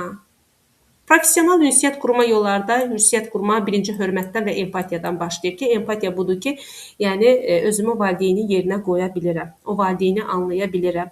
Yəni peşəkarlarla ailələr. Peşəkarlar kimlərdir? Bu gün pedaqoji heyətin üzvləri təbii ki, götürülür ki, biz müəllimlər, pedaqoji heyət, ailələrlə biz ilkin münasibəti necə qurmalıyıq? Hörmət və empatiya üzərində qurmalıyıq. Və qiymətləndirmə ümumiyyətlə deyir ki, bu zaman ilkin formada ailənin ilkin emosional reaksiyasını biz belə deyək də yumşatmağa, o mənada yumşatmağa ki, ola bilər də valideyn onlar əsəbi gələr, aqressiv gələr. Biz onlara ümid verməliyik, biz onları sakitləşdirməliyik. Aha. Aydın effektiv ünsiyyət nədir? Yəni zamanında belə deyək də aydın başa sal, aydın ünsiyyət qur. Mədəni şəkildə, hörmətə uyğun şəkildə ünsiyyət qur. Aha, məlumatı necə ver? Sadə ver, aydın ver, valideyn üçün anlaşılan şəkildə ver. Yəni peşəkar formada vermə. Bəzən olur ki, valideyn onu başa düşmür. Sadələşdirilmiş dildə valideyni başa sal. Ünsiyyət üslubun bu cür olmalıdır, sadə olmalıdır. Aha. Məxfiliyə hörmət etməlisiniz, konfidensiallıq təbii ki, pozulmamalıdır.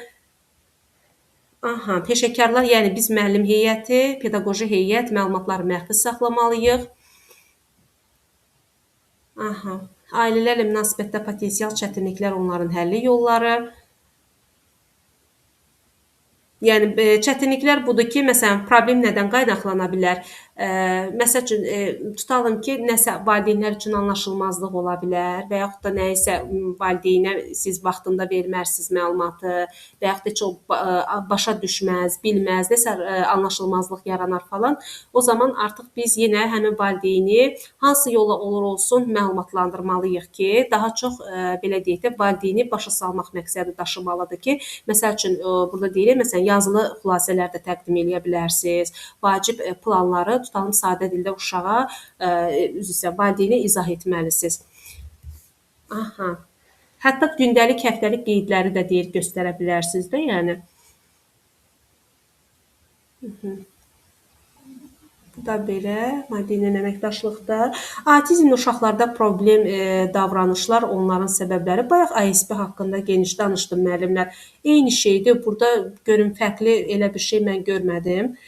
Aqressivlik haqqında danışır. Hə, aqressivliyi elə oxumasaz da bilirsiniz ki, aqressiv deməli davranış özünü həm fiziki formada göstərir. Uşağın fiziki formada belə deyək də müdaxiləsi, hərəkətlər etməsi, eyni zamanda verbal formada, yəni sözlü formada. Yəni məsəl üçün uşaq nə zaman fiziki aqressiya göstərə bilər? Digər bir uşağı vursun, xətər yetirsin, itələsin, dişləsin, cırsın, üzünə başına əl atsın. Və yaxud da götürsün belə deyək də bağçada əşyaları əl atsın, sındırsın. Yəni bir növ belə deyək də kəskinləşir artıq fiziki aqressiya. Çünki bu da gətirir artıq verbala özünü çıxarır ki, verbal aqressiyada da artıq uşaq nə edir? Qışqırır, bağırır, artıq söyüşə keçir, nə bilim təhqiramiz ifadələr göstərir, hətta müəllimə belə xətər yetirir, müəllimə də əl atır, çırpışdırır, nə bilim vurur, qışqırır, hər bir şey var. Yəni bu da emosional gərginliyin belə deyək də olduqca pik həddi, olduqca uşağın özünü ifadə edə bilməməsi, yəni əsəb belə deyək sıçrayışları partlama səbəbinə gətirib çıxarır. Aha. Bir də özünə zərər verən hərəkətlərdə özünə də zərər verir bu uşaqlar təbii ki.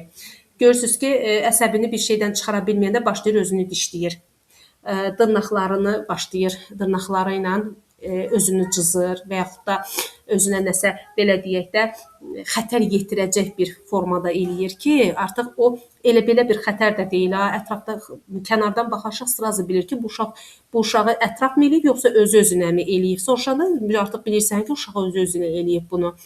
Yəni o dərəcədə yəni xətərləri gətirib çıxarır ki, bu da uşağın təbii ki, ciddi şəkildə daxili sağlamlığına ziyan vurur. Əlbəttə ki, yəni bu özünə zərər verici hərəkətlər uşağın emosional gərginliyinin artıq belə deyək də, yəni necə bir məqsəd daşıya bilər? Hansı ki, çətin vəziyyətlərdən çıxa bilmir, uşaq başlayır özünə hərəkətlər, yəni özünə zərər yetirməyə. Bax bu deməkdir. Aha, bir də inadkarlıq, davranışda çevik olmamadır. Çünki inadçı olur bu uşaqlar. Yəni görürük ki, məsəl üçün uşaqlar qışqırır və yaxud da fəaliyyətə qoşulmaq istəmir. Ümumiyyətlə heç bir fəaliyyətə qoşulmaq istəmir, tapşırığa ümumiyyətlə girişmir, girişsə də belə yarımçıq qoyur. Yəni bu da bir növ uşağın həm koqnitiv, belə deyək, sferası, həm də emosional xüsusiyyətlərindən qaynaqlana bilər ki, bu uşaq dəyişiklikləri qəbul etmək istəmir. Deyir, yəni mən özüm tempomda davam edim, yəni. Ümumiyyətlə ətrafın elədiklərini istəmir də. Ətrafla bu uşaqların işi yoxdur. Söhbət autizmdən gedir təbii ki. Stereotipik davranışlar nədir? Stereotipik davranışlar sabah testdə sizə düşsə, müəllimlər, bilin ki, stereotipik davranışlar autizminin spektrına xas olan əlamətlərdir daha çox. Əllərin tez-tez çırpılması, daha sonra bayaq dediyim barmaqlarının ucunda yeriməsi, davamlı olaraq eyni sözün tez-tez təkrarlaması. Baxın, yəni davamlı olaraq etdiyi bir şeyi tez-tez belə deyək də rutin halına gətirib təkrarlayır. Hərəkətlərdə təkrarlayır, sözlərdə təkrarlayır. Bunlar hamısı stereotipik davranışlardır. Təkrar edici hərəkətlər deməkdir digər adı. Aydındır müəllimlər. Yəni bu da düşsə testdə sabah bilin ki, bunun açar sözü təkrar edici hərəkətlər deməkdir. Durmadan bir şeyi həm səsli sürətdə eləyir, xoşu gəlir tez-tez əllərini çırpsın, səs eləsin, xoşu gəlir ki, bir əşyanı çoxlu-çoxlu fırlatsın, nə bilim ayağının barmağının ucunda yerisin və yaxud da bir sözü durmadan desin. O da nədən qaynaqlanır? Nitq inkişafı yoxdur axı. Bu uşaqların söz ehtiyatı da zəif olur. Ona görə də çox çətin olur yəni bunlarla.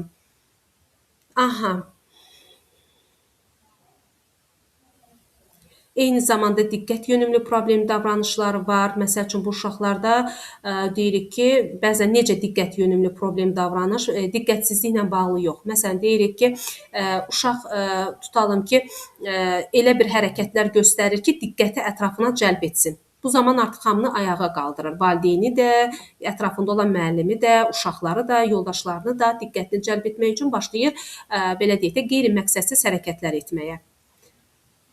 Məsələn, ağlayır, əsəbləşir, qışqırır, özündən çıxır, ətrafdakı əşyaları tökür, dağıdır, tutur. Yəni, gəlin də bu uşağı ələ al, sakitləşdir. Yəni, bax, bu formada.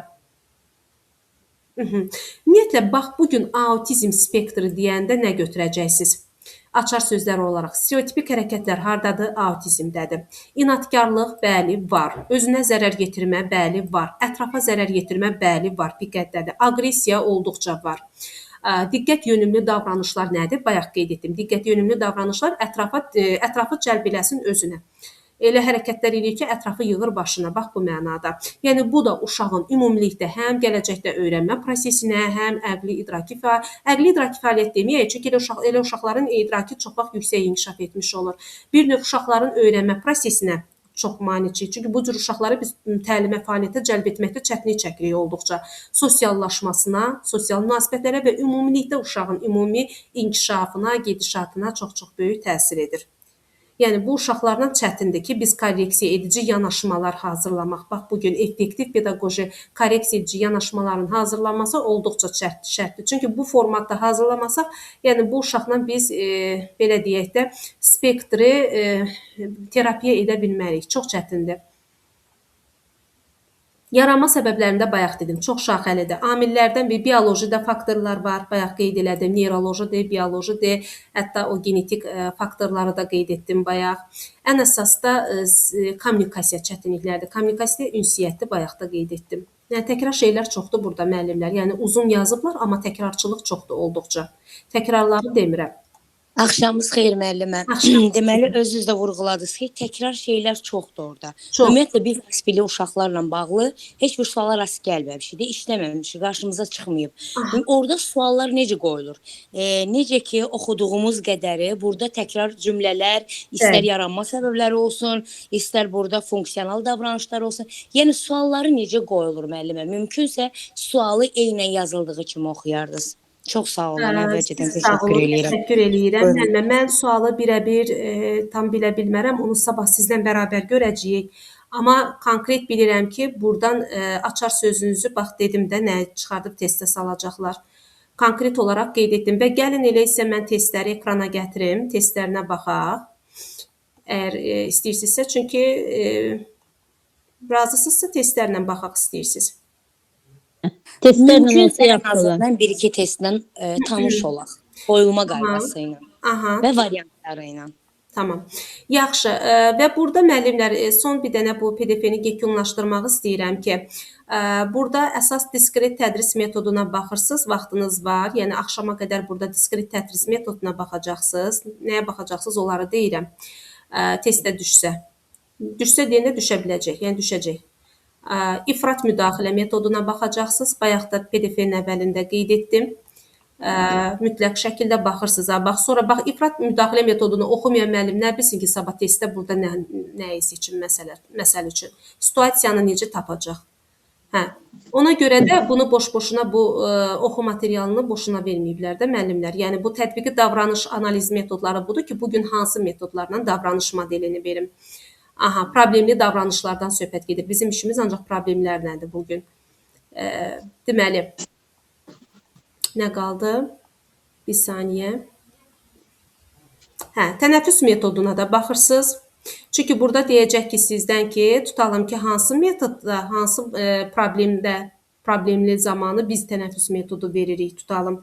Uşağın bir növ, belə deyək də, məsəl üçün deyirik ki, aqressiv uşaqlarda biz daha çox sakitləşdirmək üçün biz tutalım ki, tənəffüs metodu verə bilərik ki, dərindən nəfəs al və yaxud da bu bir növ uşaqda sakitləşdirici tempoda, yəni uşağı sakitləşdirmək məqsədilə uşaqda belə deyək də aqressiv davranan uşağı biz məsəl üçün hansısa bir fəaliyyət mərkəzi ilə də tutalım sakitləşdirə bilərik ki, tənəffüs effekti, tənəffüs müddəti də burada qeyd olunur ki, yəni maksimum bir 5 dəqiqə. Yəni uşağın yaşına uyğun verirsiniz də, təbii ki, uşağın yaş həddi nəzərə alınmalıdır. Həddindən artıq uzun tənəffüs də stres yarada bilər. Baxın, burada qeyd olunub. Həddindən artıq da uzun vermirsiniz. Normallama ilə məsəl üçün 5 dəqiqə kimi verə bilərsiniz.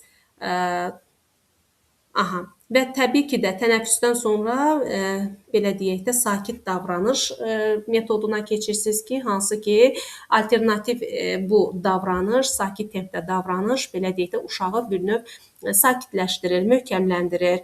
Aha, belə deyək. Çünki Salam bunlar müəllimə. Olar bəli. Müəllimə, bu yeni çərçivədə olan bir mövzudur. Yəni MİQ-in çərçivəsində çıxan bir mövzudur bu. Yox. Xeyr. Bu bugün təlimə gedib müəllimlər, tərbiyəçi müəllimlər, işləyən tərbiyəçi müəllimlər. Orada təlimlər keçilib və bu material üzərindən testlər hazırlanıb ki, sabah onlara qiymətləndirmə testləri. Bəli, ünvanlanacaq təlimlərdir. Yəni sırf işləyən müəllimlər üçündür. MİQ də qulaq asında, çünki MİQ-də də inklüziv təhsil düşür. Bu yəni bütün Kəmalətən axşamınız xeyir. Axşam. Necəsiniz? Yaxşı olun. Necə? Yəni bu ancaq təlimə gedən müəllimlər üçün düşür də. Bəli. Mən də təlimə getməmişəm, ancaq mən özüm Üzr istəyirəm, sertifikasiyaya hazırlaşan müəllimlər adaptasiya olsun, bəli. Hə, mən özüm pullu olaraq 4 ay getmişəm o mərkəzə, pulla getmişəm, öyrənmək üçün getmişəm. Hə, yəni işləmişəm də, autizm uşaqlarla işləmişəm. Bəli, siz bilirsiniz müəllimə, mən bilirəm siz bilirsiniz. Əsas odur ki, onları özünə tabe eləyəsən. Ay, bax elə onun yollarından. O yönümdə suallar verir. Siz tabe olduqda, onlar sizi idarə edəcəklər. Onlar o qədər də yəni dar düşüncəli deyirlər, çox zehinlidirlər, çox dərk etmə qabiliyyətləri öyrədəndə yaddaşlarında yaxşı qalır. Dili çox gözəl qavrayırlar.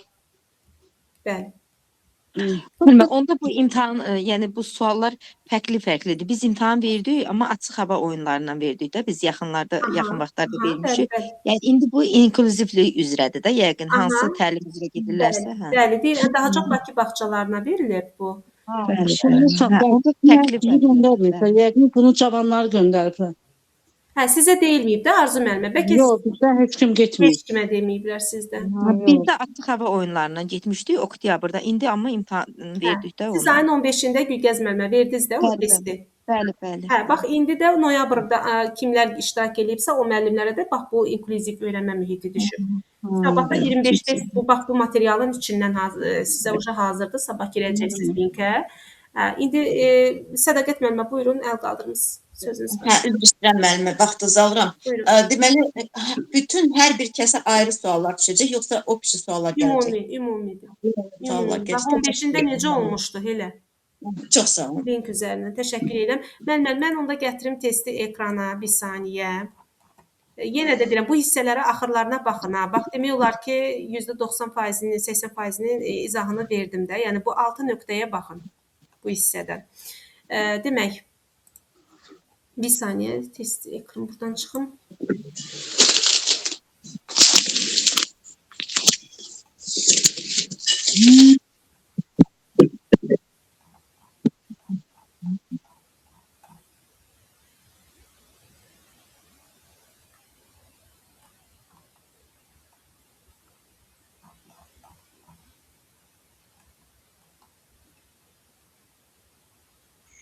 Kəmalə müəllimə, Telegramda testlər atmışdınız. O hansı testlər idi? Mən onları işlədim. Aha, şəxsdə yazarsınız müəllimə, zəhmət olmasa deyərəm. Başla müəllimə.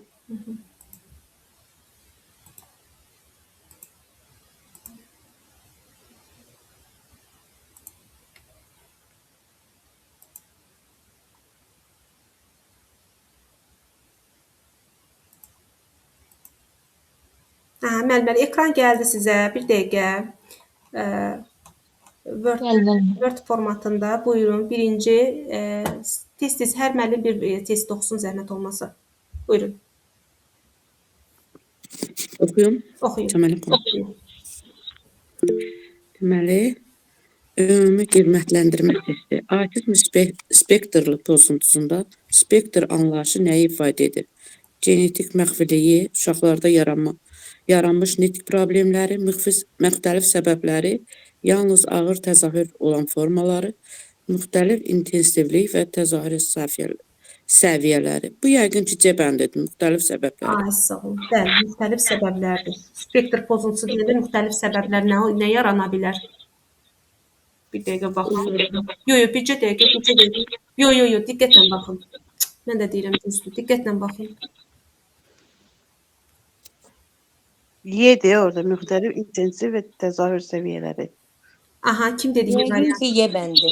Yalnız Mən- ağır təzahür olunan formaları. Yazmışdı, bir müəllimə yazdı, bir müəllimə də mən dedim. Aha, bəli, müxtəlif intensivlik və təzahür səviyyələrini. Doğrudur. Axşamınız xeyir. Mən bunu ChatGPT-də baxmışdım. Yəni orada spektr sözü ayrılıqda nə məna kəsb eləyir? Yəni səviyyə, autizmin səviyyələri var da. Yəni o səviyyə mənasında açar söz kimi onu götürdüm. Bəli, təzahür səviyyələri. Gözünə yəni harman tələf eləmişəm. Eybi yoxdur, qoy qabağa. Aha. İkinci test oxuyun. Yox, səndə də olub da, səndə də Səslər olub. bağlayın. Deyir ki, məndə o. Xala sən sevib yoxdur, xalan deyir. Aynen, səsi bağlayın, zəhmət olmasa. Kimdən gəlir bu söz? Oxuyun mu ikinci Oxuyun, sualı? müəllimə, oxuyun. Bir uşaq təlim prosesində göz təması qurmur, amma yüksək yaddaş qabiliyyəti göstərir. Bu hal hansı vəziyyətin göstəricisidir? Zəka Xeyr, mən səviyyəsi. deməmişəm bir neçə. Yalan danışmır, vəfa. Evet. Allah, mən nə deyirəm deyir, mən deyir. Mən eləməmişəm. Demişəm az qalıb, xalam dedi, az yalan danışır. Mən nə Bir saniyə, mən. makaron toxuşur, bir dənə qreçka makaron deməmişəm. Başqa məsəl deyir, sən gəl. Aha. Zəka səviyyəsi aşağıdır. Bu autizm spektri deyil, bu hiperaktivlikdir. Autizmdə zəka səviyyəsi fərqli ola bilər. Autizm yalnız zəka geriliyidir. Hı -hı. Yalnız zəka geriliyi deyil, fərqli olur, səhv eləmirəmsə. Aha. Zəka səviyyəsi aşağıdır. Yəni göz səviyyəsi bu autizm əslində autizmdə zəka səviyyəsi fərqli ola bilər. Bilmirəm müəllimə deyə düşündüm. Yəni mən Aha. uyğun. Bax müəllimə, deyir göz təması qurmur, amma Amma yüksək yaddaş qabiliyyət göstəricisi var. Bəli. Yəni bu cür uşaqlarda Səviyyəsi fərqli. autizmdən söhbət gedir təbii ki. Autizm uşaqlarda bu hansı səviyyədir? Zəkadan danışılır da. Aşağıdırmı? Fərqli. Elə budur. Bəli. Doğrudur. Yəni budur. İstədim ki, Mən fikrinizi amma- əsaslandırasınız. Ümumiyyətlə fərqli sözü, müxtəlif sözü açar sözünüz olaraq götürün. Təzahür, müxtəlif təzahür səviyyəsi, fərqliliklər, zəka səviyyəsinin fərqli formada olması deməkdir. Yəni bu. Yəni orada bir şey də var deyir ki, uşaqlar eşitdiklərini həmən uşaqlarda eşitdiklərini ardıcıllığı ilə, nöqtəsi ilə, vergülü ilə deyir, danışır, əzbərdən cavab verir. Amma deyir bu o demək deyil, hər onu təkrar eləyən, izah eləyən uşaq onu dərk edərək eləyir. Sadəcə yaddaşı güclüdür. Ya eşitdiyi tərzdə də onu çatdırır. Onun üçün deyirik də zəka səviyyələri fərqlidir. Görürsüz belə də olur, siz dediyiniz formada da olur. Bu gün məsəl üçün deyirik ki, göz təması qurmasa da, belə deyək də, sosiallıq yoxdur ümumiyyətcə, ətrafı nəzərə alma yoxdur. Öz dünyasında, öz aləmində olan bir uşaqdır, amma idraki yüksək inkişaf etmiş uşaqdır hətta. Zəkalı bir uşaqlarda zəka yüksək inkişaf etmiş olur və zəka səviyyələri də fərqli formatda olur. Doğrudur. Təşəkkür edirəm müəllimə. Üçüncünü siz salın. Hər müəllim bir sual oxusun. Buyurun. Oxuyum müəllim. Oxuyun. İşləyən müəllimlər üzümə müəllimə çox üzr istəyirəm dönə-dönə. Çünki sabah o müəllimləri Olar. zəhmət olur. Kəmalə xanım oxuya bilərəm. Oxuyun. Buyurun. Aha. Uşaq gündəlik rutin dəyişən zaman aqressivləşir. Bu zaman tərbiyəçinin doğru yanaşması necə olmalıdır? Bəli, uşağı qrupdan kənarlaşdırmaq bu deyil. Uşağın bu davranışını görməzlikdən gəlmək bu da deyil. Keçdikləri keçidləri bildirmək. Böyüdüm onu. Keçidləri əvvəlcədən bildirmək və vizuallaşdırmaq, uşağa cəza tətbiq etmək, dəyişiklikləri o C variantı. Ay sağ olun. Əvvəldən mütləq bildirməlisiniz. Vizuallaşdırma Bir də vizuallaşdırma var burada. Bəli, bayaq oxu materialında da qeyd etdim ki, mütləq şəkildə vizuallıq, əyanilik olmalıdır. Doğrudur. Aha, sadə suallar. Asandır. Təşəkkür edirəm müəllimə. Bir oxuyun. Situasiyaya da gələcəm. Olar müəllimə mən oxuyum. Buyurun. Autizm yaranma səbəbləri ilə bağlı düzgün fikir hansıdır? Valideynin davranışı əsas səbəbdir, yalnız psixoloji faktordur, yalnız sosial mühit əsasdır, çox faktorlu genetik, nevroloji səbəblər, peyvəndlər əsas səbəbdir. Yəni valideyn bir A bəndi ola bilməz. Yaranma səbəblərini deyir ki, hansı faktorlar daha çox? Daha çoxdur. Psixoloji faktorlar. B variantı. Müəllimə, yadınızda qalsın, yalnız sözü olanda çalışın o cavabdan çəkinin. Olan yanlış cavablardır. Valideyn davranışı əsas səbəbdir ola bilmir. B variantı. Bəli, nəyə görə izah verə bilərsiniz? Bayaq siz söylədiniz ki, yəni genetik də ola bilər də. Ay, sağ olun. Yəni müxtəlif səbəblərdən də yaranır. Çox genetik olanda götürürsüz. Yəni bir növ açar sözdə genetik götürürsüz, bir də çox faktorlu sözünü mütləq götürürsüz. Ay, sağ olun. Təşəkkür edirəm müəllimə. Tez-tez bura baxaq, digər müəllimlər. Çox üzr istəyirəm müəllimə. Onun deyir ki, əsas amillərindən biri bioloji və neyroloji xüsusiyyətlərdir və əlavə amillər də gətirir ki, digər deyir səbəb kommunikasiya çətinlikləridir və yenə də daha bir digər səbəb də mühit də əsas faktor rolunu oynayır da. Bəli, amma əsas olaraq bioloji və neyroloji xüsusiyyətlər. Bioloji, neyroloji, sosiallıq, kommunikasiya, ətrafın təsiri, bəli. Oxuya bilərəm. Disleksiyanın əsas psixoloji əsası nədir?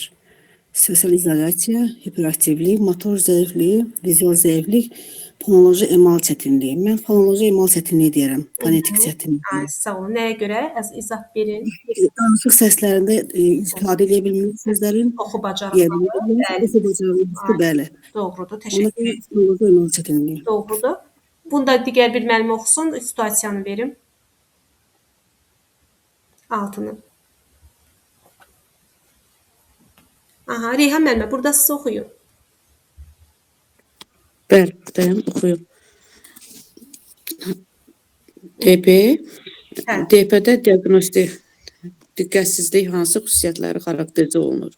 Uzun müddətli diqqət saxlaya bilməməsi, aqressiv halların müşahidə olunması, nitqində geriləmənin baş verməsi, daimi hərəkətliliyin icrası, sosial izolyasiyanın zəifliyi. Hə. Burada əsasən daimi hərəkətlilikdə, DP-də və diqqət əksizliyində, hərəkətlilikdə uzun müddət diqqəti saxlaya bilməməsidir bunlar. Aqressiv hallarda müşahidə olunur. Nitqində geriləmədə baş verir, amma daimi hərəkətli olurlar. Bunlar, sosial izolyasiyanın zəifliyi. Yebəndi.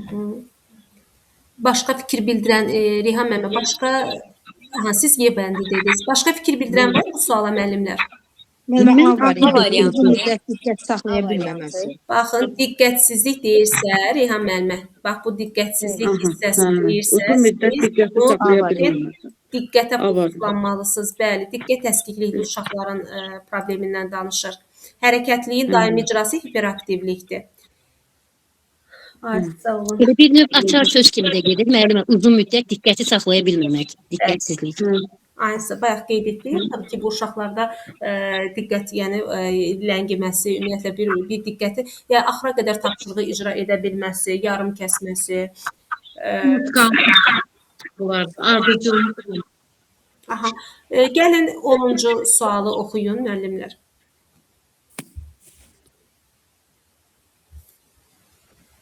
Bu formatda düşəcək sabah. Aha. Oxuyun. Otağında bir uşaqlarla oynamır. Göz təması qurmur və öz-özünə eyni hərəkətləri təkrarlayır. Tərbiyəçinin ilkin olaraq nə etməlidir?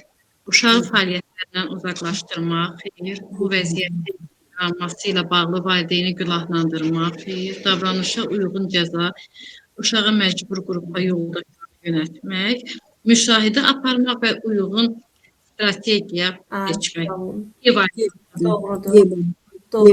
Doğrudur, bəli. 11-i də oxuyun müəllimə. Oxumayan müəllimlər. Oxuyum mən 11-i. Oxumayanlar oxusun, bəli. Uşaq daim yerində otura bilmir və hərəkətli davranış sərgiləyir. Burada tərbiyəçinin ən effektli strategiyası hansıdır? Uşağı uzun müddət oturtmaq, uşağa qısa fasilə verib kənarlaşdırmaq. Bir dənə o bu davranışı görməzlikdən gəlmək, qısa fasilələr, hərəkəti fəaliyyətlər vermək, uşağa sakitləşərək özünün oturmasını təmin etmək. Yuxarıdakı cavablar yadımdan çıxdı. Baxın. Qısa verib, yox, uşağa uzun müddət oturtmaq, yox. Bu davranışı görmək, yox, qısa vermək. Deməli, deyil. Ay, sağ olun. Bəli. Qısa fasilələr mütləq verməliyik, bayaq da qeyd elədik. Fasilələr verin, hərəkətli fəaliyyətlər verin. Yəni, burada daim uşaq yerində otura bilmir, hərəkətli davranış sərgiləyir. Bu hansı sindrom uşaqlardır? O hiperaktiv. Aha, çünki bu cür uşaqlara biz dedik axı ki, çünki mütləq şəkildə bu uşaqlarla biz tapşırıqlar, hərəkətli tapşırıqlar verməliyik. Ümumiyyətlə, maraq yaratmaq üçün, motivasiya yaratmaq üçün. Bu uşaqlarda ümumiyyətlə heç diqqət də, yəni, artıq bunlar otura bilmirlər deyə. Bəli. Ay, sağ olun. Çox sağ olun müəllim, Allah razı olsun. Sağ olun. Sonuncu sualda da hansıdır? Bayaq termin olaraq dedik. Hesablama. Diskalkuliyaya aiddir bu. Ay, sağ olun. Aha. Bir saniye. Burada diskalkuliya, disgrafiya, bunları bayaq qeyd eləmişdim.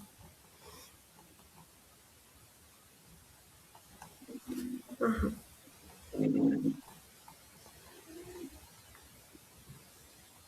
Hə. Belə deyim də müəllimlər, indi yəni istədim ki, nəsə köməyi dəysin də, yenə baxmaq. Çox sağ olun müəllimə. Allah razı olsun. Suallar idi. Çox sağ olun Kəmalə xanım. Allah razı olsun. Vallahi xeyli kömək dəydi. Çox sağ olun. Kömək Allah etdikləri üçün. yardımınızı təzələdiniz. Təşəkkür edirik. Siz sağ olun. Sağ olun. Biz Ee, təşəkkür Çox sağ edirik olun. Kəmalə xanım. Allah sonda da bir sual verim. Buyurun. Reyhan Deməli müəllimə də bütün sağ bu olsun. Siz də sağ olun. amilləri Allah can bəli, sağlığı çox versin. təşəkkür edirik Reyhan müəlliməyə də. Bu deməli uşaqların o xarakterlərini ortaya çıxarıb yazan həmin o alimlərin adını da mı biz öyrənməliyik? Onlar da düşürmü testdə? Yox, düşməyəcək. Hə, O çox təşəkkür düşməyəcək. edirik.